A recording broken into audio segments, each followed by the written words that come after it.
That's 1 seat out of 450 seats. So again, disinformation, unbelievable, but disinformation that they keep hammering. The current wave of Russian disinformation is to say that Ukraine is planning on using weapons of mass destruction, chemical weapons, produced in biolabs in Ukraine that have been funded by the US. Again, this is a playbook we've seen before. Russia has made the same allegations about potential use of chemical weapons in Georgia and elsewhere.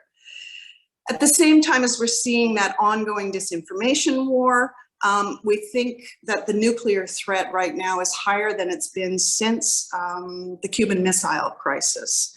And at the same time, NATO is actively preparing to deter in the event of an eventual attack against NATO territory. So you know all these things. The past 3 weeks have been shocking to the world's conscience, but maybe we should not have been surprised.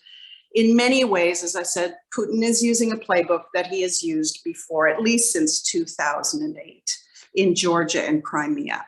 What is that playbook? Stealth moves in to annex parts of countries, using Ukraine and even NATO countries as the testing ground for disinformation wars, massive reinvestment in Russian military capability and weaponry. So I will try to explore how we came to this point and where it might be going. It's clear there's been a failure of diplomacy and a failure of the best strategic thinking, strategic security thinking to predict how bad it could be, how far Putin would go. So let me ask from the perspective of a practitioner, what did I get wrong? What did we get wrong over the past few years? I think we're in the most dangerous period for European security that we've seen since the end of the Second World War. So is it about a failure of diplomacy? Well, people have said that any war is a failure of diplomacy. I read the diplomatic proposals that were put on the table by Russia before Christmas, and the 2 treaties that they proposed, a treaty with NATO and a treaty with the US. And they were filled with absolute non-starters, and that would have been clear to Russia. As one Moscow newspaper put it, President Putin has just asked the West for a live unicorn for Christmas. So if Russian commentators are understanding that these proposals, Russian proposals on the table were non-starters, the Russian officials drafting those proposals knew. I know the 2 top Russian negotiators, and I know the top American negotiator, the head of State Department. I've negotiated with them before, and more importantly, they've negotiated with each other before. They were the people who came to the first Iran nuclear agreement. So if there was a deal that could have been possible, they would have been able to find it. So my assessment is there was no deal that was possible, that this was mere posturing. So I won't say it was a failure of recent diplomacy. Is it about NATO expansion?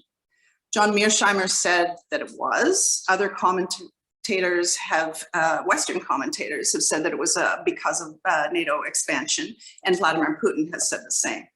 So is that true? It is not true. I've combed through pronouncements from President Putin and other Russian leaders since the dissolution of the former Soviet Union. Before Crimea, if you walked into the NATO cafeteria, you would have seen Russian soldiers sitting inside NATO headquarters having lunch with NATO military at the table. There was a very robust NATO-Russia cooperation through the NATO-Russia Council and its 17 subcommittees. Russia participated in NATO missions. Russia allowed transit of NATO troops to get into Afghanistan. It was an uneasy collaboration, but it was a collaboration, and it was a collaboration that was fairly deep. So Crimea happened, and NATO obviously started to pull back from that. At the same time, Russia's leaders, when they were pronouncing on NATO, yes, there was some negative speech, negative rhetoric about NATO expansion, but 2 things. One, the promise that Vladimir Putin has pointed to, saying that NATO promised never to enlarge, has been refuted, including by Gorbachev and the Americans who were at those early talks in '93. So there was never a promise on the table not to enlarge. Second, there's a BBC interview with President Putin early on, I think about 2003, where he says two things. He says, "It is inconceivable to me that we would see NATO as a threat." And he also says, "I would not exclude the possibility of Russia joining NATO."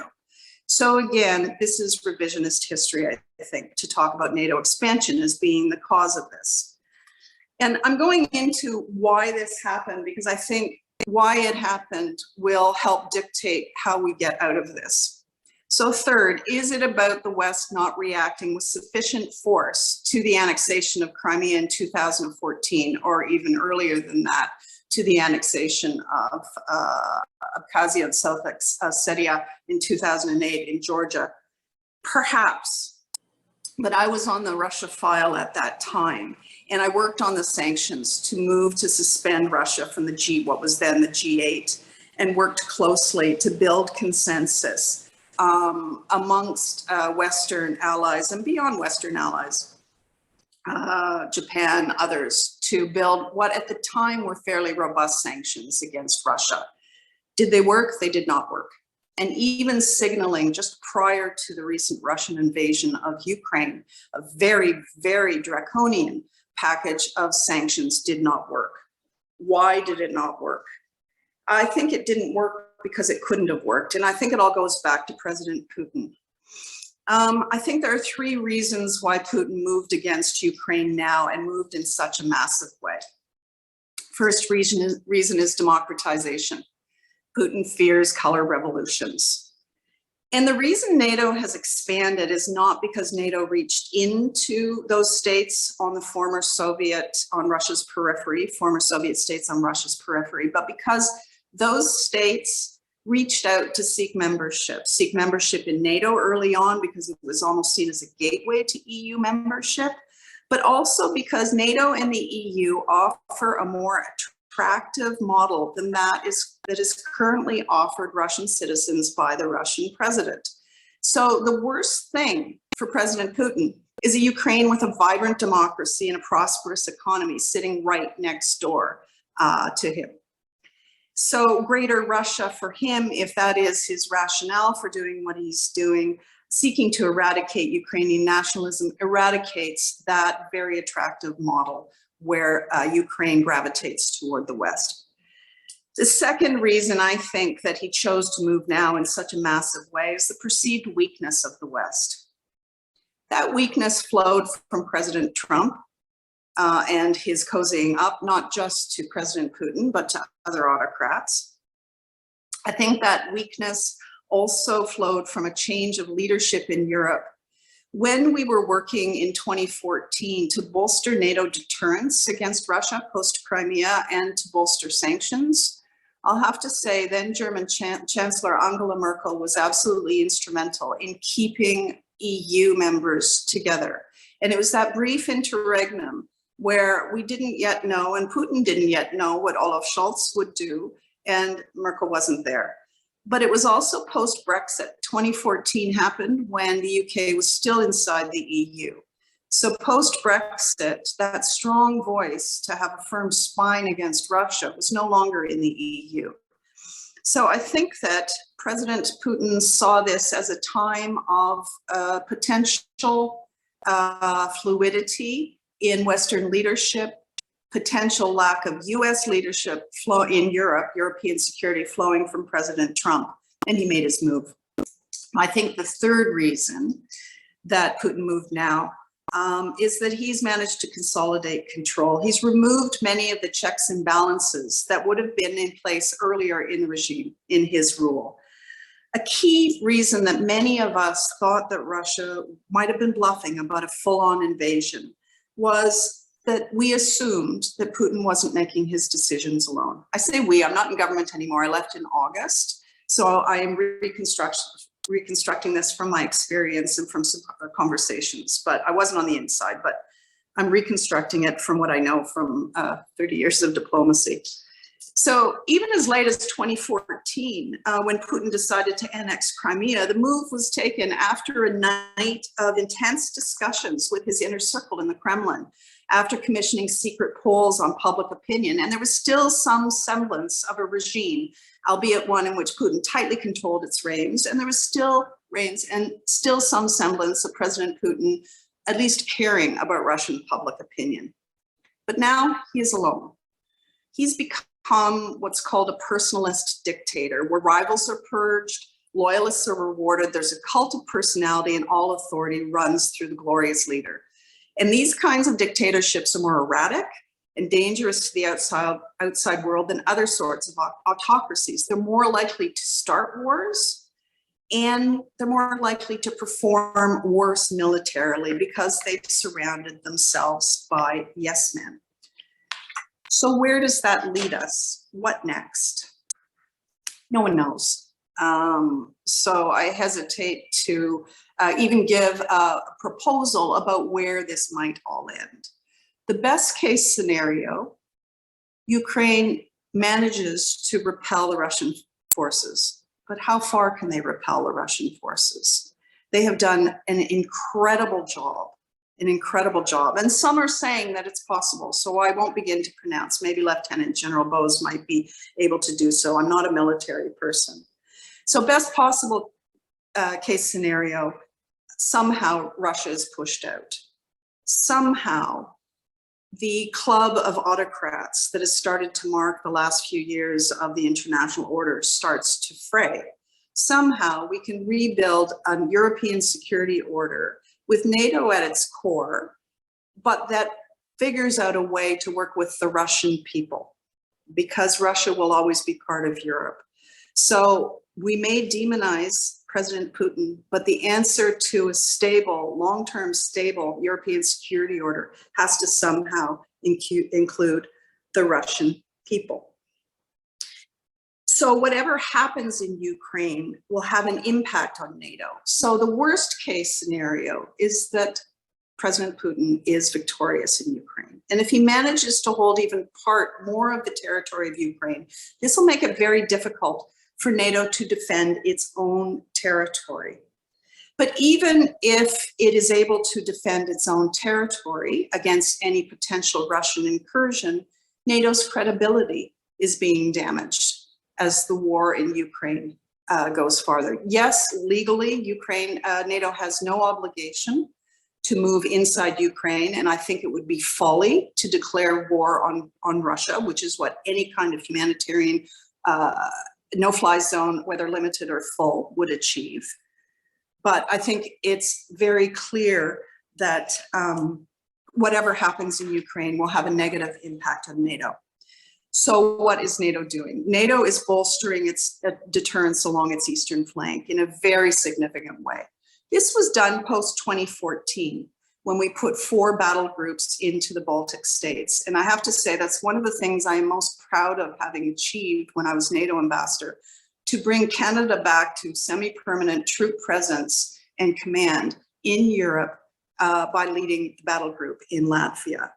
But what we're seeing now is an even greater shift from deterrence through presence, which was the tripwire that we created in the Baltics, to deterrence through defense. So much more robust forces moving all the way down the eastern flank of NATO. But I think the most important thing that NATO is doing right now is sending messages of political unity.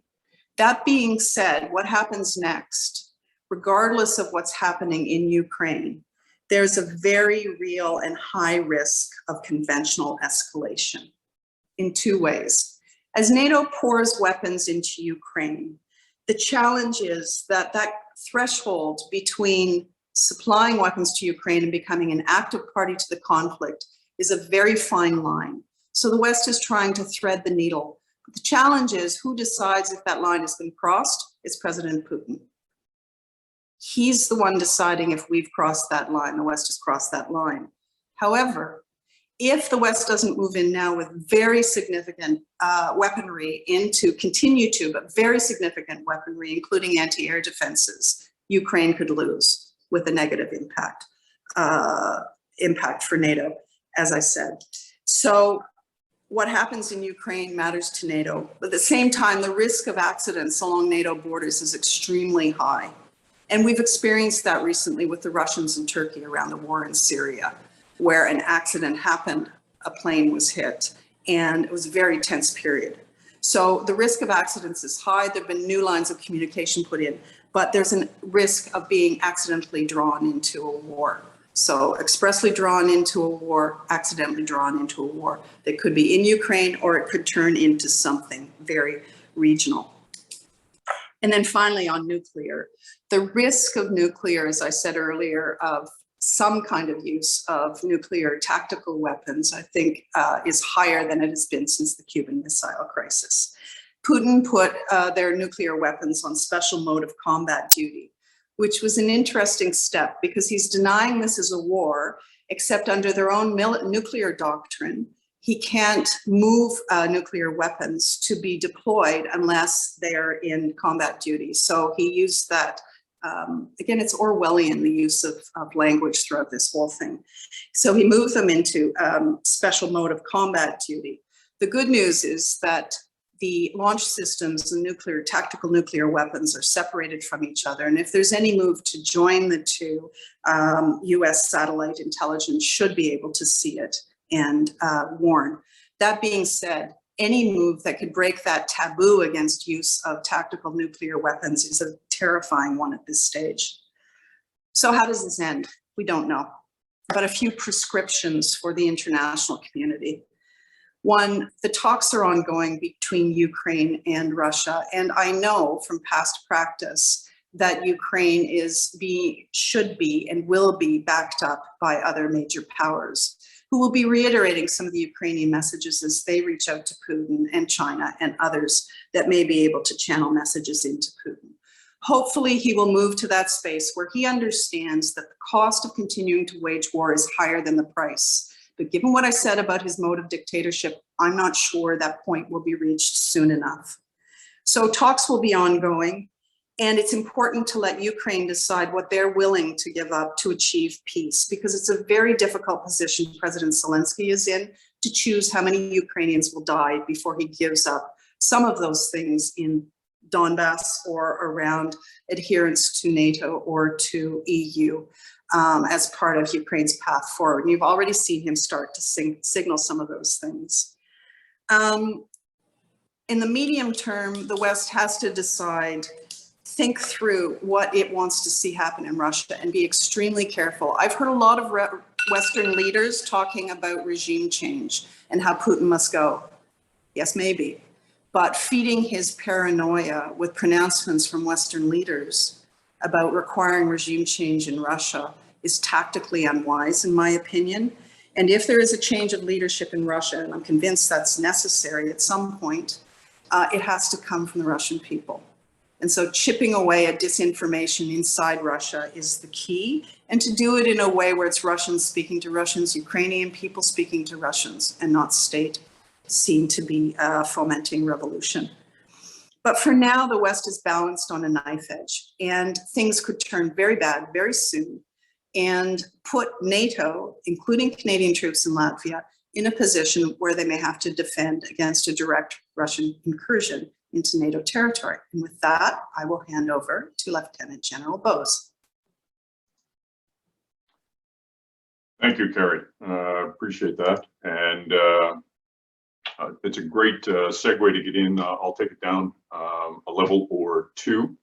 Going to start right off the bat by talking about Op UNIFIER and the stand-up. I was Commander CJOC when we stood it up in 2015. And it gave us a tremendous insight into the state of the Ukrainian army and what they were doing, because already they had been fighting in the Donbass, of course. The mission brought a lot of intangibles to the table. It demonstrated our commitment. We focused on leader development, but I can't tell you the number of times that European military commanders complimented me on Canada's contribution, even more so than other things we were doing in the area, because it was a mission that was exceptionally, obviously difficult for them to do themselves. Yes, we've trained more than 30,000. When you add the Allies total into that, that's a significant piece of the Ukrainian army in many respects. And our training was focused on small units, tactics, NCOs, junior leaders at the heart of the professional Army. It all adds up. And let me give you a couple comments. I met a battalion commander who had just come out of the Donbass. He was major, going to be promoted, lieutenant colonel grade equivalent, and take a battalion back into theater. He was an exceptionally gifted tactician. And if I just think back of where he was in 2016 when I met him, he's probably a brigade commander, and there are probably many others like him that learned a great deal. And the heart of the Ukrainian army from a tactical and operational sense is its dispersed brigades around. They excel at small unit tactics in the defense. They were clearly preparing for a long time on what they're about to do. I want to ask, I want to talk about deterrence, shift from presence to deterrence through defense. And what is unique here, in order to make the change, it's not just about having the forces. You actually have to demonstrate you know how to use and employ those forces to achieve an effective defense. And this is where NATO's next focus is going to go. Beyond assembling enhanced forward presence, battle groups, and other additional troops forward, with the development of defense plans over the last number of years, we were going to have to demonstrate that we have an effective defense plan for the Baltic, for the southeast flank around Romania, the border area around Poland. Tactical units will be augmented with enabling capabilities, and will build and refine operational command and control. We're going to have to do war games, and there'll be various defense plans that'll be amended as a consequence of this. So you can see that battle groups along the border and forces are going to be augmented by engineers, artillery, unmanned aerial systems, anti-armor systems, to build a coherent defense. And then they'll move in from the land perspective and how this ties in a joint context for air forces. A lot of war games and defense plans are going to go on in the next little while. Last year, NATO developed a warfighting capstone concept. And with the selection and maintaining the aim over time, this will bring coherence to NATO's defense plan. So it sounds like a bit of a pitch. So let me give you 10 years of experience. In 2009, when I was deployed in a NATO billet to Afghanistan, I was not a fan of NATO.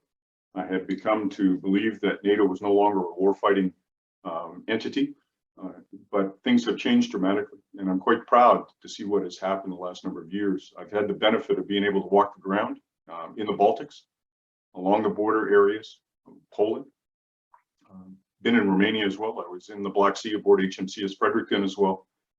And NATO has come a long way in the last number of years, and they will undoubtedly carry on. But there are things that we need to do that are beyond the obvious. And these are the things that can make a huge difference. And so emphasis on the capstone concept and how we drill that down is one. Let me give you another example. In the fall of 2015, we had exercise Trident Juncture. It was a joint combined exercise off the coast of Portugal. And we deployed just around 2,000 Canadians into the theater. We had Maritime Task Group, we had Canada leading, we had a multinational brigade in Portugal. Our special forces did a unique operation deploying from Canada. We had air elements. And in the amount of time that it took for us to do that, it would have taken us more time to take our forces, particularly land and air, and moved across the border from Portugal into Spain. Commander of UNIFIER, and I just saw him on at the time, so UNIFIER is the United States Army Europe, who was the main action agent for European Command and NATO at the time. In 2015, 2016 was Lieutenant-General, now retired, Ben Hodges. And his one of the main initiatives he was trying to pursue was actually creating a Schengen-style agreement to enable military forces to move across borders. It was exceptionally difficult. It still is. It involves civilian jurisdictions. And these are the kind of things that NATO, to bring coherence to defense plans, is going to have to work through. I think a lot of work has been done. I've lost my touch point on that particular issue, so I stand to be corrected as to where that's evolved. That's the kind of thing that will make a huge difference as we go forward. Seemingly small, seemingly obscure, but these are the things that bring coherence or enable coherence for military forces. Talk a little bit about Canada and REASSURANCE and the enhanced forward presence. again, I was privileged to see the stand up of that during my tenure. And I like a comment that John McKay in Parliament made the other day, temporary for a long time. It seems to me that that's a really good way of describing what the Canadian presence or what will be expected of Canada when it comes to Latvia. We will do our best to reinforce, I think, NATO deterrence and defense capabilities. That could also involve dedicating high readiness forces at home, as we have done in a sense, but molding them to the mission, as we've done in the past, certainly at the beginning of my career. The battle group, there's a maritime task force we should not forget. Our ships are very capable. The air detachments, we've done air policing in the past. These roles can change. And so we'll see augmentation of those capabilities and plugging them into the NATO architecture. Excuse me for a second. But we also need to focus on efforts to build, host nation support, host nation capabilities rather, and support them in those endeavors. And we've been doing that all along. And Latvian land force capabilities continue to grow. We will work on that. And we'll work in concert with the brigades to bring a land command and control construct through the Baltic region. And so I think that we're likely to see this carry on. And Canada's contribution in this regard is not insignificant. When the Chief of Staff of the United States Army, a 4-star, asked for the Canadian battalion commander in 2016, the lieutenant colonel that stood up the Enhanced Forward Presence Battle Group to come back from the United States, just allowing him to redeploy to the United States for a conference required my approval. So you had a 4-star asking a Canadian lieutenant colonel to go brief his conference. And I thought that was an extraordinary vote of confidence about how that battalion commander was bringing a coalition. At that time, we had 8 nations. I think there's 10 now in the battle group. How we were bringing coherence to that was a not insignificant contribution to NATO. I want to make a comment about Canadian defense in general as we go forward in this context, because everything we do now is going to be seen within the context of NATO and NORAD, but those two primarily, perhaps other things. I've heard commentary that, SSE needs to be revamped, strong, secure, and engaged, the policy of 2017, and I dispute that. It's still valid, rebrand if necessary, if that's a political requirement, but there is literally nothing has happened since 2017 that wasn't foreseen before. And I'm serious about that. We talked about Ukraine. I'll tell you now the vignette, we're walking the ground with an East European NATO member, Army commander, Joint Force commander rather, who talked about that his view was that in a few years they would be defending their nation in the Ukraine. I can't tell you how many times I thought of that conversation and wish I had enough strategic empathy at the time to be able to get into his head, understand what he saw that I perhaps wasn't seeing in the same way, although I certainly appreciated the threat posed by Russia at that time. But he was so convinced that what we see today was in fact what was going to happen, and laid it out in stark terms. So we are likely to see, a requirement for the government, pressure to be put on there. Yes, we're going to have decisions made on ships, aircraft, etc. But I would, to you as a group of academics moving into the strategic studies field, let's not forget people. Canada is under strength right now. It's too small. We don't even have the establishments to take on board new fighter jets and new ships the way that they're constructed if we're going to grow. So people first has to be part of this equation. Priorities then have to be placed on recruitment, but the number one priority is retaining the leadership you have now, because it takes years, 20 years to grow, 15 years to grow a proper warrant officer in the infantry. It takes 20 years to grow a lieutenant colonel, captain Navy equivalent. We're going to see a lot of focus, I think, on enablers. Enablers. Things like intelligence, cyber, special forces, logistics, and that's not an exhaustive or all-inclusive list. As we move forward on this, we're also going to have to begin to address what role we see the military playing in support of civilian-led efforts in the information domain, cognitive warfare. There's no question that Canada is behind the 8 ball here, and much needs to be done. Our home game is not secure, as we've seen.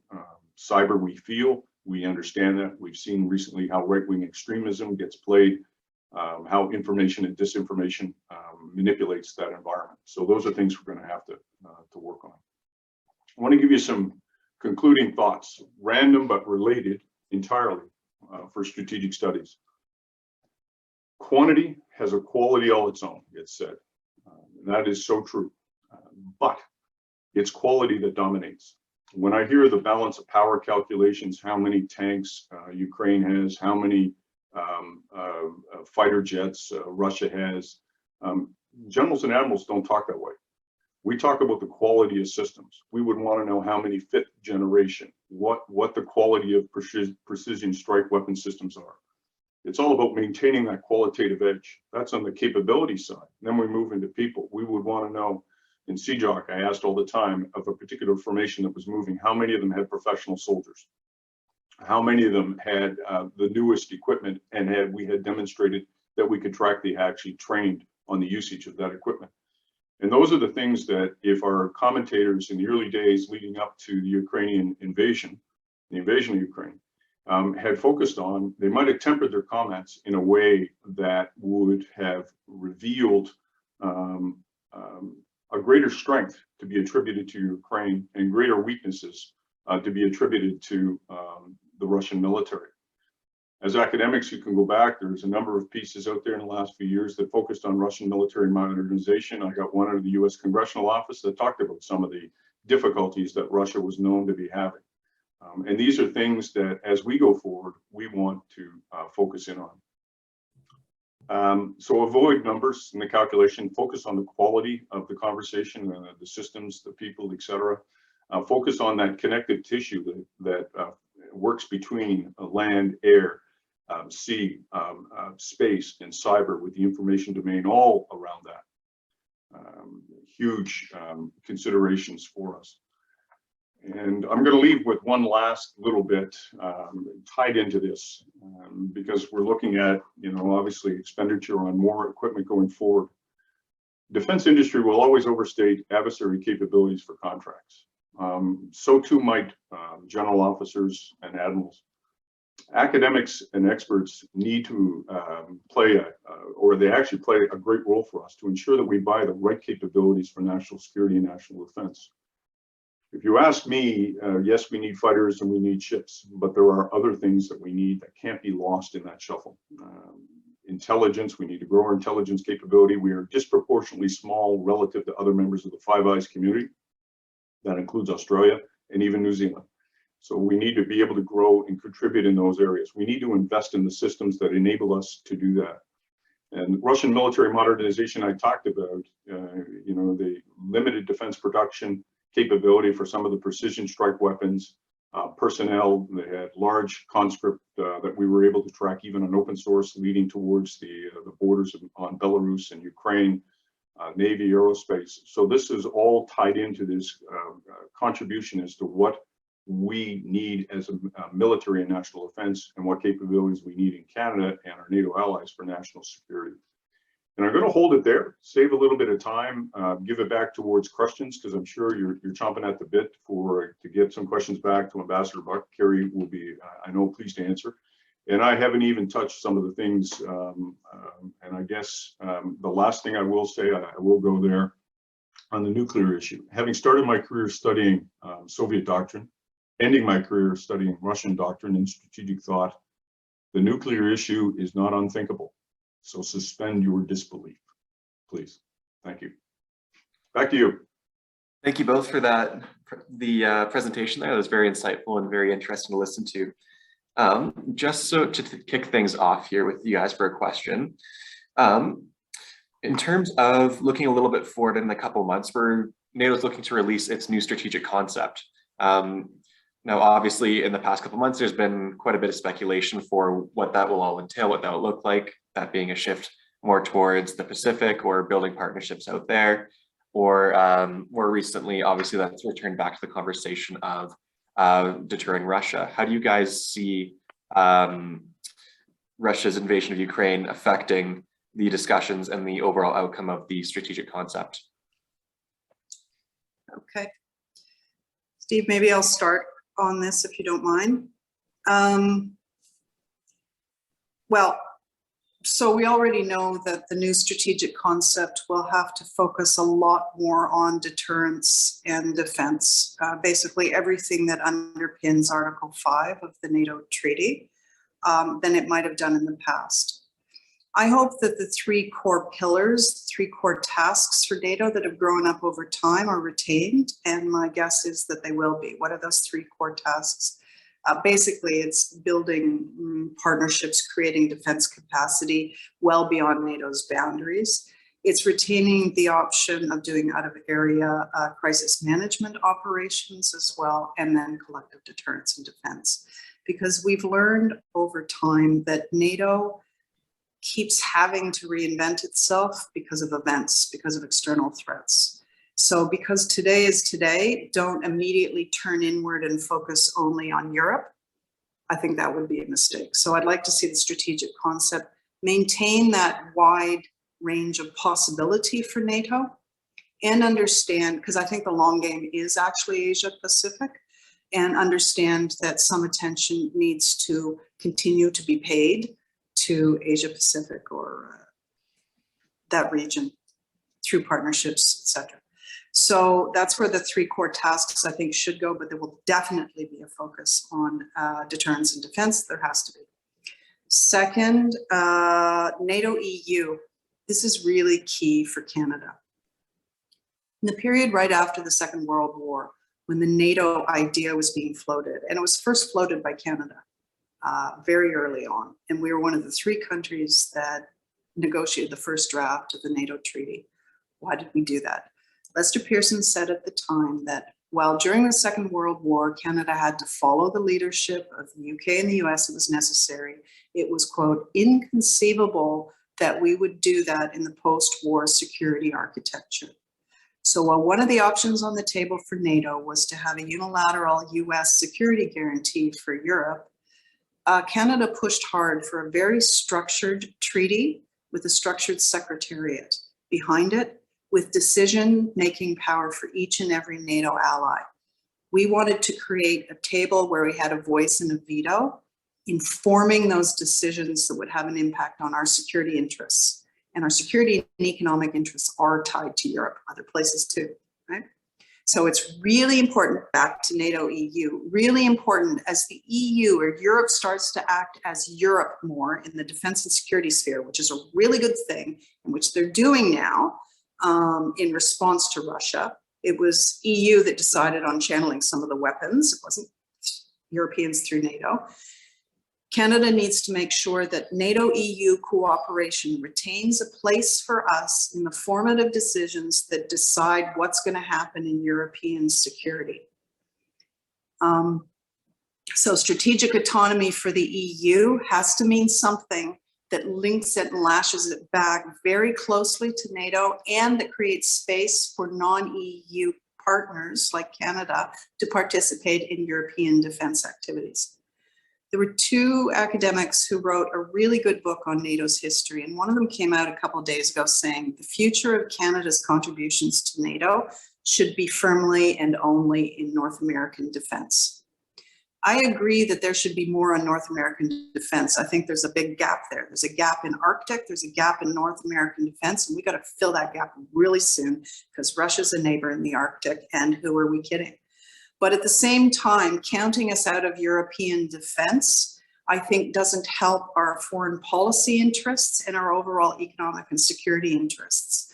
I think we have to continue to be engaged in the world and not turn our backs to the world. So NATO EU. This is a really long answer, and I'm sorry, but the last thing for the strategic concept, keep the partnerships. The reason the sanctions may end up applying enough pressure to Putin is because they went well beyond the West. So that penumbra of partnerships that NATO has created is a really important part of the security equation, so that Europe and NATO doesn't stay kind of internal looking, inward looking. That's it. Thank you. General Bose, do you want to hop in on that as well? All that I would add is the great benefit of the strategic concept coming out, not the great benefit, but a great benefit, is how it enables our political leadership across the alliance to talk in strategic terms. And I link it back to my time as before I joined the Army, and graduate student, and in the 1980s, and you had leadership across the alliance, diverse leadership from Francois Mitterrand, the Helmut Kohl, to Margaret Thatcher, comfortable talking about theater nuclear missile deployments and strategic deterrence.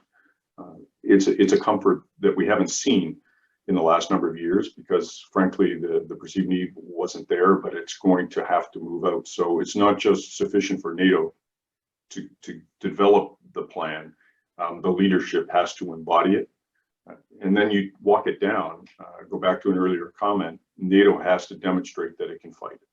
And I go back to my early days, over my shoulder, you can see a picture on the wall. That's my tank in Germany. And we were,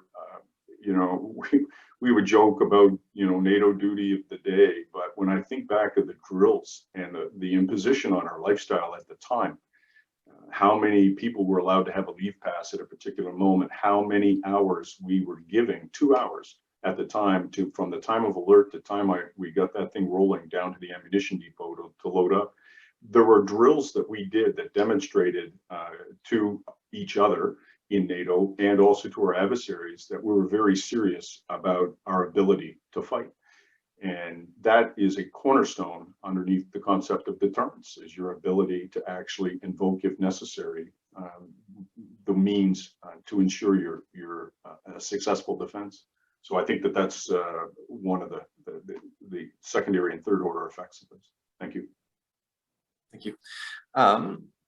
If no one else has any other questions, if someone wants to raise their hand or send a quick question in the chat, I can also lead off that question. So just give 30 seconds for that, just to make sure no one else has any questions first. Dr. Hebert. I have a question mostly for Kerry, I think, and this is slightly aside from what you were talking about, but it gets back to the diplomacy part and how this whole thing might end. What is your assessment of the role that the Israeli Prime Minister Naftali Bennett is playing in this? I don't really think that it's yet shuttle diplomacy, but this kind of continuous contact that he seems to have with Vladimir Putin and with Volodymyr Zelensky.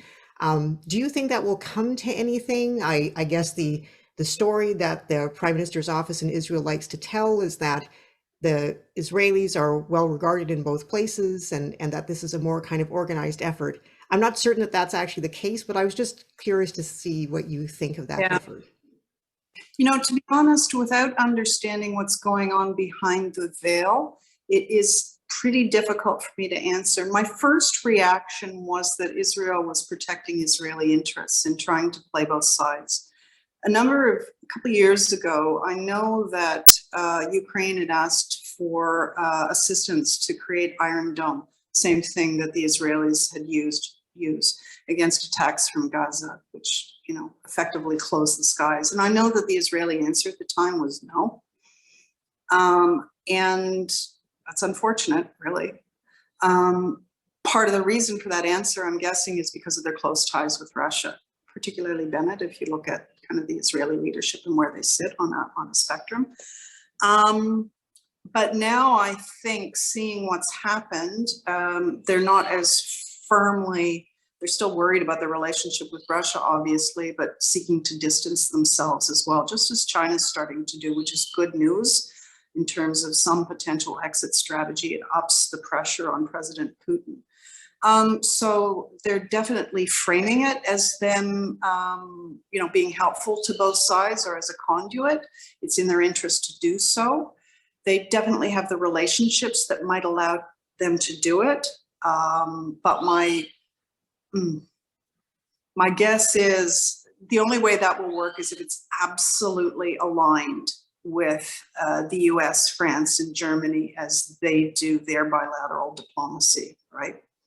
And the connective tissue there would be the US.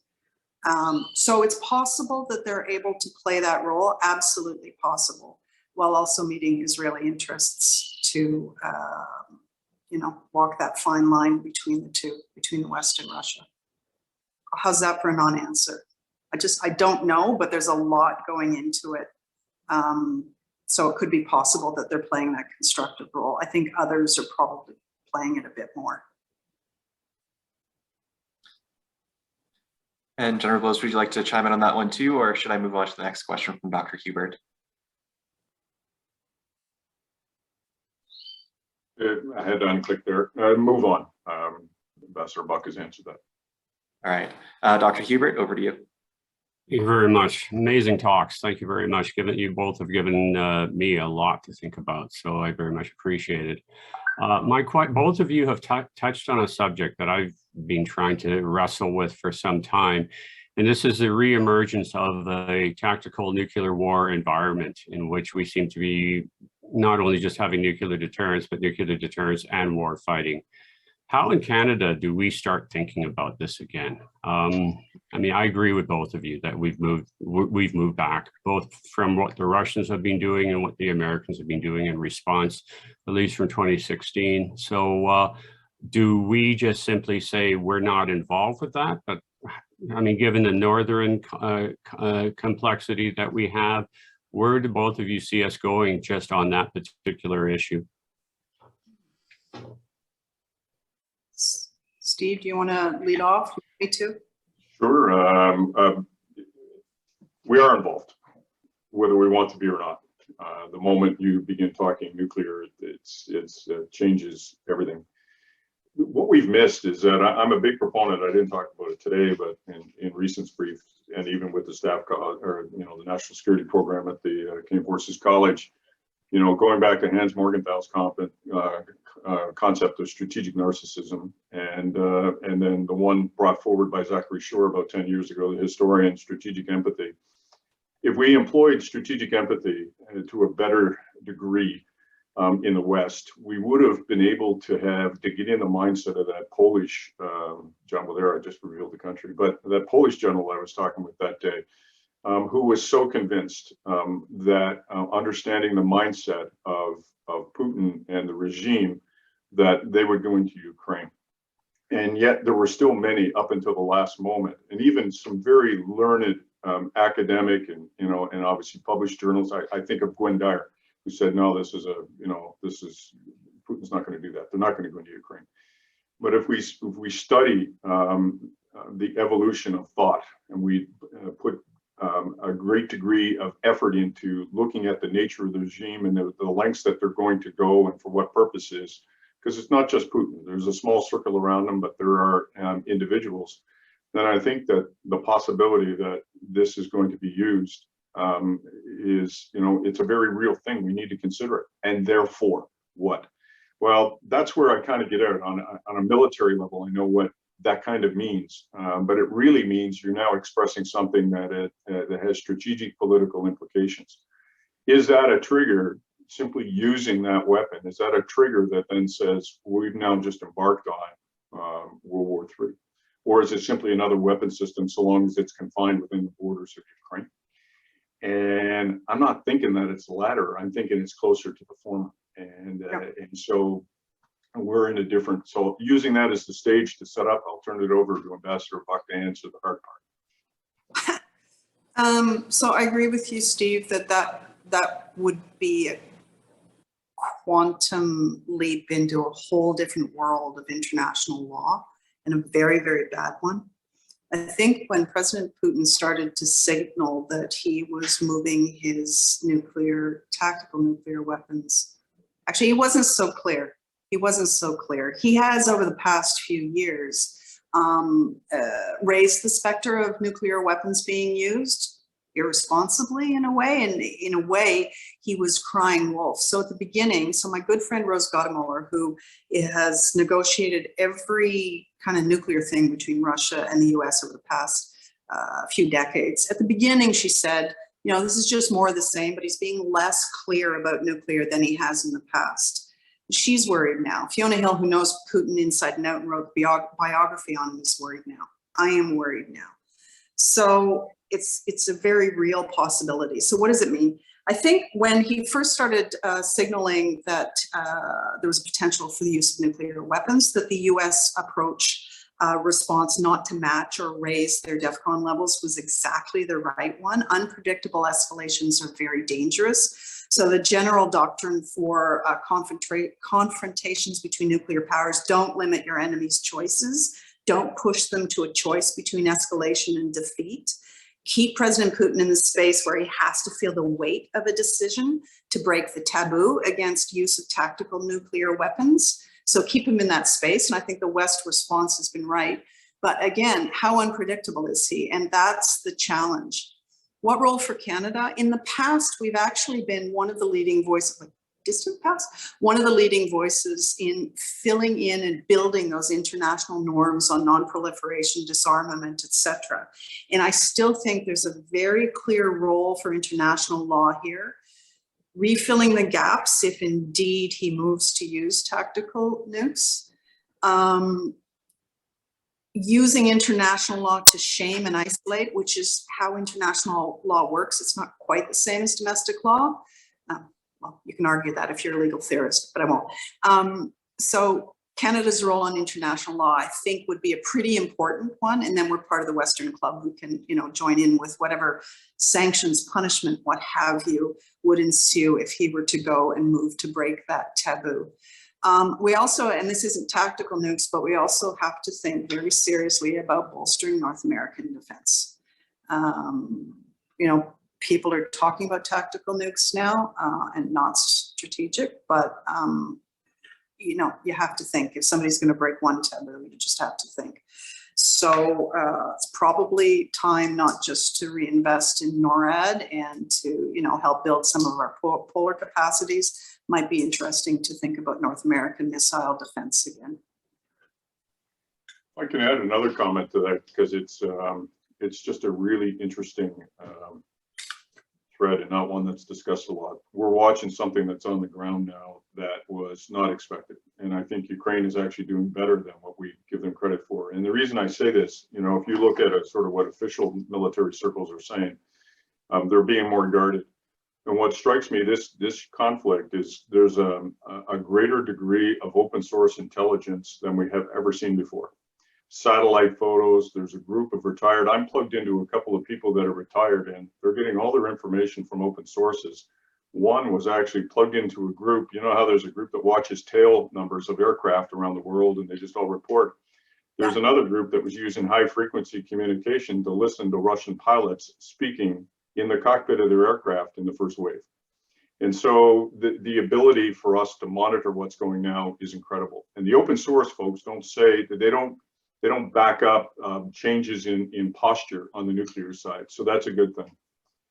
But that can change in very fast, circumstances. So the concern I have is that if the Russian offensive is bogged down in such a way that Putin has no way out, no way of achieving something. There's a quote that was, I think it was Julia Ioffe in the United States in interviewing somebody or pick it up from somewhere. The Russian official saying, if there's no room in the world for Russia, why would we care?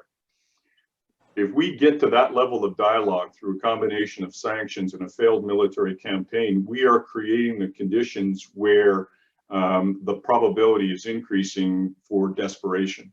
And so we have to we're going to very soon see, I think, Western leaders begin to pressure towards a negotiated solution. And unfortunately, the only thing that I see is a slice of Ukraine staying as part of Russia, greater than what they had before. That's the only thing that, and I'm not advocating that, I'm just observing that. And I think that's the kind of level of conversation. In return, the West makes guarantees towards the security and economic aid for the redevelopment and building. But you can see this kind of tension be giving up. So the irony is the better that Ukraine does on the ground may actually be increasing the threat of use of these kind of systems or something short of that, but definitely a worsening scenario. And that's not something we expected to say just a few weeks ago. All right. Well, thank you both.